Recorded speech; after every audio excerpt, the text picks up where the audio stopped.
ಆತ್ಮೀಯ ವೀಕ್ಷಕರೇ, ಈಶ್ವರ ಬೆಳಕು ನ್ಯೂಸ್ ಕನ್ನಡ ಸುದ್ದಿ ವಾಹಿನಿಗೆ ಸಂಪರ್ಕಿಸಿ.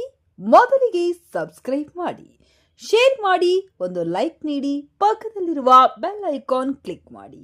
ನಮಸ್ಕಾರಗಳು. ಬೀದರ್ ಜಿಲ್ಲೆಯ ಭಾಲ್ಕಿ ತಾಲೂಕಿನ ಮರೂರು ಗ್ರಾಮದಲ್ಲಿ ಅಂಚೆ ಅಧೀಕ್ಷಕರು ಮತ್ತು ಬೀದರ್ ಉಪವಿಭಾಗದ ಸಹಾಯಕ ಅಂಚೆ ಅಧೀಕ್ಷಕರ ಮಾರ್ಗದರ್ಶನದಂತೆ ಅಂಚೆ ಜನಸಂಪರ್ಕ ಅಭಿಯಾನ ಕಾರ್ಯಕ್ರಮ ಅತ್ಯಂತ ಯಶಸ್ವಿಯಾಗಿ ಜರುಗಿತು. ಕಾರ್ಯಕ್ರಮದ ಅಧ್ಯಕ್ಷತೆಯನ್ನು ಗ್ರಾಮದ ಗಣ್ಯರಾದ ಪ್ರಕಾಶ್ ಗಂಗು ಅವರು ವಹಿಸಿದ್ದರು. ಕಾರ್ಯಕ್ರಮ ಉದ್ದೇಶಿಸಿ ಭಾರತ ದೇಶದ ಒಂದು ದೊಡ್ಡ ಅಂಗವಾಗಿ ಅಂಚೆ ಕಚೇರಿ ಹೊರಹೊಮ್ಮಿದೆ. ಅಂಚೆ ಕಚೇರಿಯಲ್ಲಿ ಕೇಂದ್ರ ಸರ್ಕಾರದ ಹಾಗೂ ರಾಜ್ಯ ಸರ್ಕಾರದ ಹಲವಾರು ಸೌಲಭ್ಯಗಳು ಅಂಚೆ ಕಚೇರಿ ಮುಖಾಂತರ ಸಾರ್ವಜನಿಕರಿಗೆ ಅನುಕೂಲ ಆಗುವಂತೆ ಮಾಡಿರುತ್ತದೆ ಎಂದು ಮುಖ್ಯ ಅತಿಥಿಗಳಾಗಿ ಬೀದರ್ ವಿಭಾಗದ ಅಂಚೆ ಅಧೀಕ್ಷಕರಾದ ಶ್ರೀ VL ಚಿತ್ಕೋಟೆಯವರು ಆಗಮಿಸಿ ಮಾತನಾಡಿದರು. ಸಹಾಯಕ ಅಂಚೆ ಅಧೀಕ್ಷಕರಾದ ಶ್ರೀವಂಶಿ ರಾಮಕೃಷ್ಣ ಅವರು ಭಾಗವಹಿಸಿದರು. ಗ್ರಾಮ ಪಂಚಾಯತಿ ಸದಸ್ಯರಾದ ನಾಗೇಶ್ ರೆಡ್ಡಿ, ಸಂಗಮೇಶ್ ಸಂಗಶೆಟ್ಟಿ, ಗ್ರಾಮದ ಹಿರಿಯರಾದ ಶಂಕರಯ್ಯ ಸ್ವಾಮಿ, ಸಂಗಮೇಶ್ ಪಾಟೀಲ್, PKPS ಅಧ್ಯಕ್ಷರು ಸುನೀಲ್ ಗಂಗು ಮತ್ತು ಗ್ರಾಮ ಪಂಚಾಯತಿ ಮಾಜಿ ಅಧ್ಯಕ್ಷರಾದ ದೇವಪ್ಪ ಕಮಠಾನೆ, ಅಂಚೆ ಮೇಲ್ವಿಚಾರಕರಾದ ಸಂಜಯ್ ಮತ್ತಿತರರು ಹಾಜರಿದ್ದರು. ಕಾರ್ಯಕ್ರಮದಲ್ಲಿ ಮರೂರ್ BPM ಶಿವಶಾಂತ ರೆಡ್ಡಿ ಅವರು ಸ್ವಾಗತ ಕೋರಿದರು.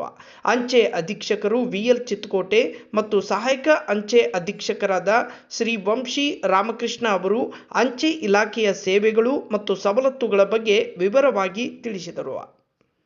ಮಳಚಾಪುರ್ BPM ಸಂಗಮೇಶ್ ಮಮದಾಪುರಿ ಅವರು ಕಾರ್ಯಕ್ರಮವನ್ನು ನಿರೂಪಿಸಿದರು. ಕಾರ್ಯಕ್ರಮದಲ್ಲಿ ಹಲ್ಬರ್ಗಾ SOನ ಎಲ್ಲ BPMಗಳು ಮತ್ತು ಮರೂರು ಗ್ರಾಮಸ್ಥರು ಭಾಗವಹಿಸಿದ್ದರು. ಸಿದ್ದೇಶ್ವರ್ BPM ಅವರಾದ ಸಂತೋಷ್ ಮೇಕರ್ ಸೇರಿ ಮತ್ತಿತರರು ಉಪಸ್ಥಿತರಿದ್ದರು. ವರದಿ ಸತೀಶ್ ಕುಮಾರ್ ಕಲಾ, ಬೀದರ್.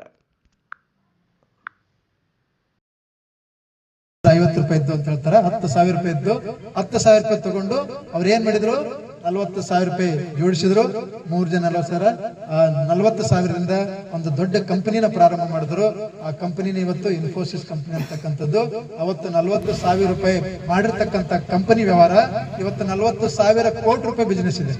ಸೊ ಅವತ್ತು 10,000 ರೂಪಾಯಿ ಸುಧಾಮೂರ್ತಿ ಅವರು 1 ರೂಪಾಯಿ ಆ ಡಬ್ಬಿದಲ್ಲಿ ಹಾಕದೇ ಇರಿದ್ರೆ ನಂದು 1 ರೂಪಾಯಿ ಹಾಕಿದ್ರೆ ಏನ್ ಲಾಭ ಆಗ್ತದೆ ಅಂತ ಹೇಳಿದ್ರೆ ಅವ್ರು 10,000 ರೂಪಾಯಿ ಅವ್ರ ತರ ಉಳಿತಿರ್ಲಿಲ್ಲ. ಅವ್ರು 10,000 ರೂಪಾಯಿದಿಂದ ಒಂದು ದೊಡ್ಡ ಕಂಪನಿ ಪ್ರಾರಂಭ ಮಾಡ್ಲಿಕ್ಕೆ ಆಗ್ತಿರ್ಲಿಲ್ಲ. ಅದಕ್ಕೆ ನಾವು ಯಾವುದಕ್ಕೂ ಕೂಡ ನೆಗ್ಲೆಕ್ಟ್ ಮಾಡಬಾರ್ದು. ಏನು 10 ರೂಪಾಯಿ ಇರಲಿ 20 ರೂಪಾಯಿ ಇರಲಿ ಉಳಿತಾಯ ಮಾಡ್ಲಿಕ್ಕೆ ನಾವು ಪ್ರಾರಂಭ ಮಾಡಬೇಕು. ಉಳಿತಾಯ ಮನೋಭಾವ ನಮ್ಮಲ್ಲಿ ಬರಬೇಕು. ಅಂದಾಗ ಮಾತ್ರ ನಾವು ಜೀವನದಲ್ಲಿ ಅಭಿವೃದ್ಧಿ ಆಗ್ಲಿಕ್ಕೆ ಸಾಧ್ಯ ಇದೆ ಅಂತಕ್ಕಂಥದ್ದು ನಾವೆಲ್ಲರೂ ಗಮನಿಸ್ತಕ್ಕಂಥದ್ದು.